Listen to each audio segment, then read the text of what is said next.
Magandang hapon po. Ako po si Andrew. At yan po ang mga nanay po ng mga pusang mataba.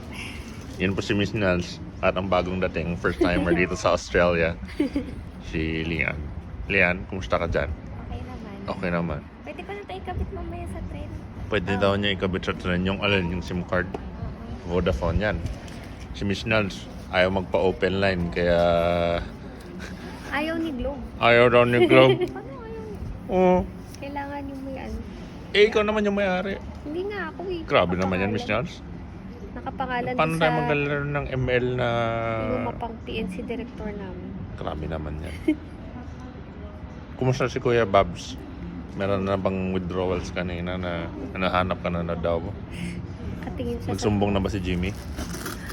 Sa mga percent. Dito pa kami sa Brisbane International Airport. Papunta na po kami ng Robina via train. Nakabili na po sila ng SIM card. Nakakain na po sila bago po kami bumiyahe. Meron ka bang papakitang flowers this time? Tulips. Naman. Kasi may nagturumprorot last time. Bakit wala akong flowers? Ba't yung iba may flowers? Kaya... Si Kuya Babs. Nagsusumbong na, naghahanap na.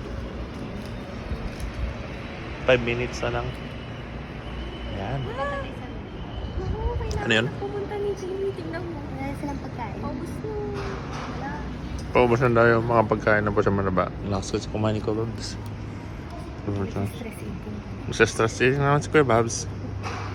Kagabi lang, kita ko kayo na magkayakap. Babaon niya yung mukha niya sa...